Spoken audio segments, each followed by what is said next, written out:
E aí, pessoal do YouTube, seja bem-vindo a mais um vídeo da série China Mitológica.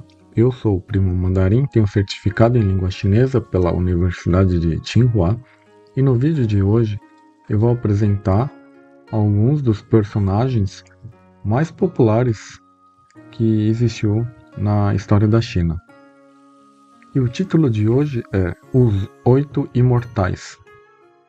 Aqui no mapa, se eu vier aqui pro leste, extremo leste, eu consigo ver alguns personagens aqui em cima do mar.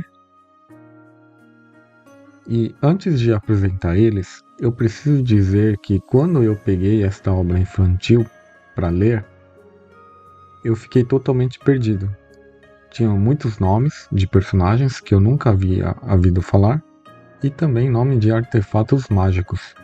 Sinceramente, me sinto muito grato de conseguir finalmente representar esses personagens dentro deste mapa e associar cada um desses personagens com seu artefato mágico.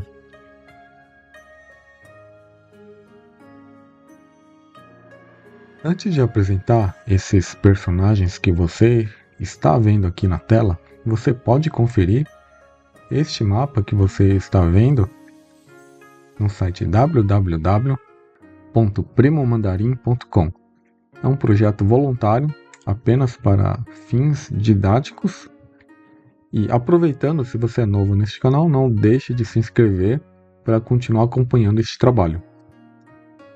Bom, antes de começar, eu devo enfatizar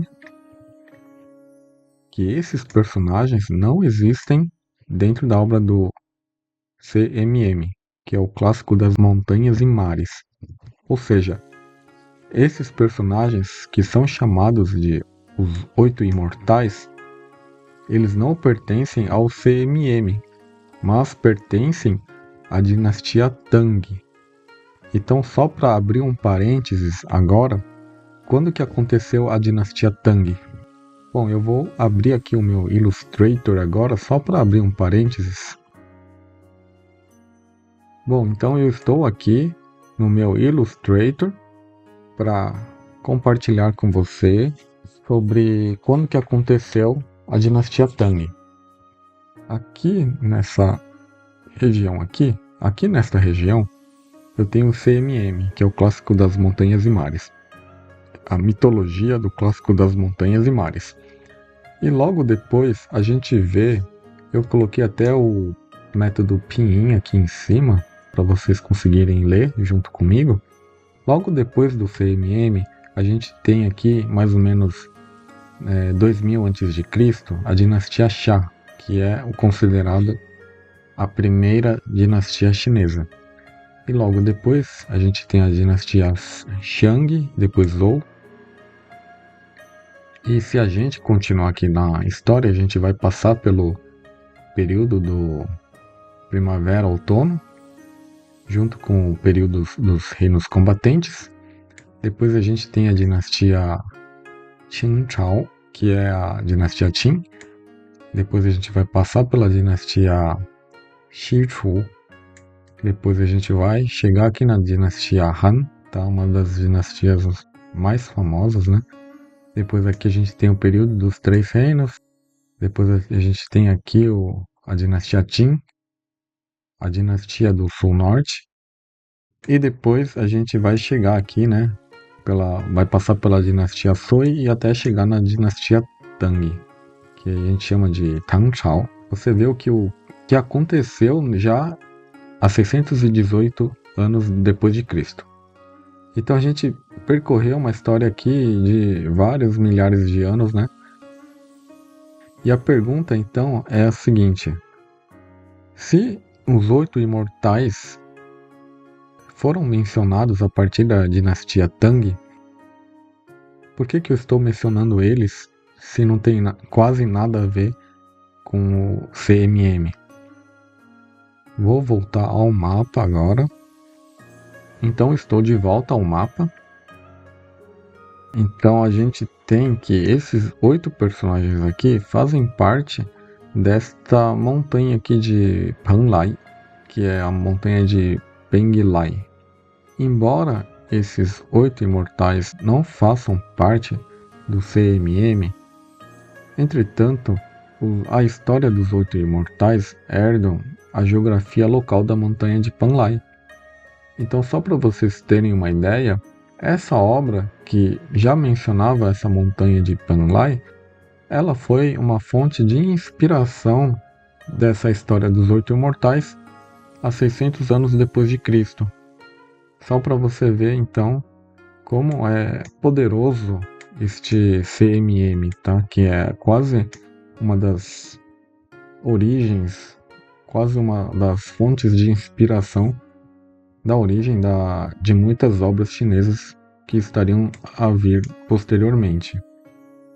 Então deixa eu voltar aqui para a montanha de Panlai. Essa montanha aqui eu não criei um marcador. Eu vou preparar ela mais adiante. E por hora, o que eu vou fazer neste vídeo, então, eu já preparei os personagens que estão aqui. Vocês podem ver aqui que cada personagem ele vai carregar um artefato mágico. E eu vou começar por este personagem manco que se chama Tequai Li, que segura um cajado, né? Não é um cajado, é uma muleta, né? Uma muleta e uma cabaça nas costas, que eu vou chamar depois de Li da muleta de ferro, tá? Eu vou traduzir aqui depois. Ele é um dos 8 imortais dentro desse folclore chinês e muito relacionado com a tradição taoísta. Esse Li da muleta de ferro, na sua juventude, ele era uma pessoa bem esbelta e elegante. Certo dia, ele, desiludido com a vida, ele retirou-se para as montanhas para praticar o taoísmo.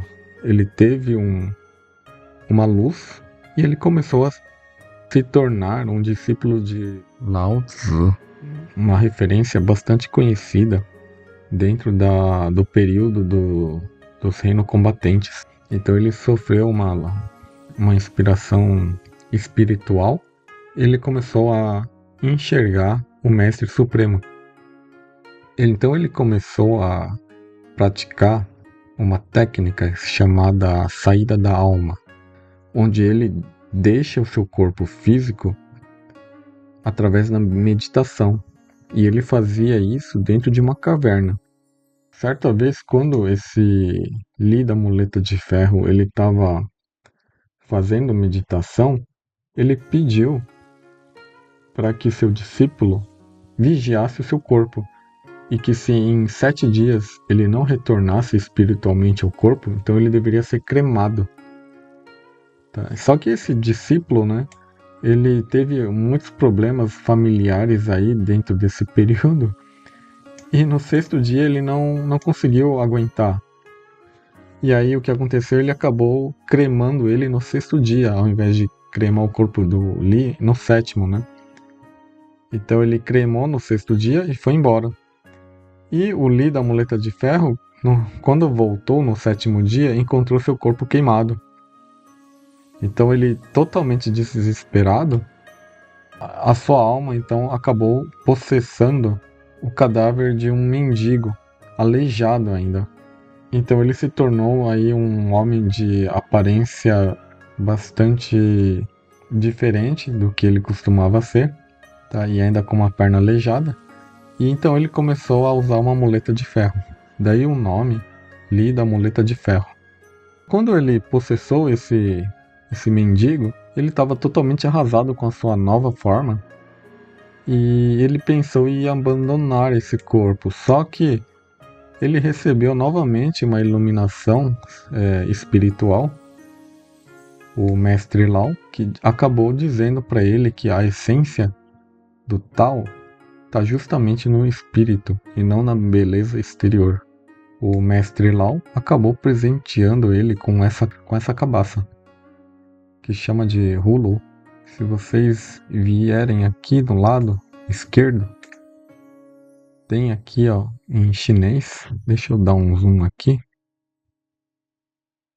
Aqui, ó, Hulu, aqui em cima, que ele carrega consigo.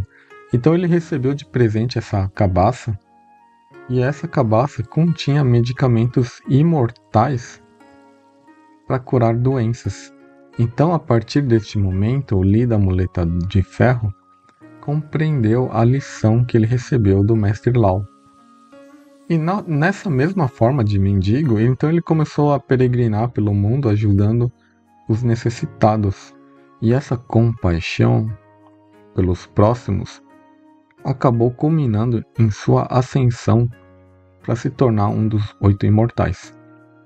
Então essa é a história do Lee da Muleta de Ferro. Eu vou ficando por aqui e nos próximos vídeos eu vou continuar falando um pouco da história dos outros personagens. E depois eu vou ver se eu consigo criar o marcador dessa montanha de Penlai e mais um outro marcador do Príncipe Dragão do Mar, que é um dos personagens que também faz parte dessa história aqui. Então pessoal, se você gostou do vídeo, por favor, não deixe de dar like no canal e até os próximos vídeos.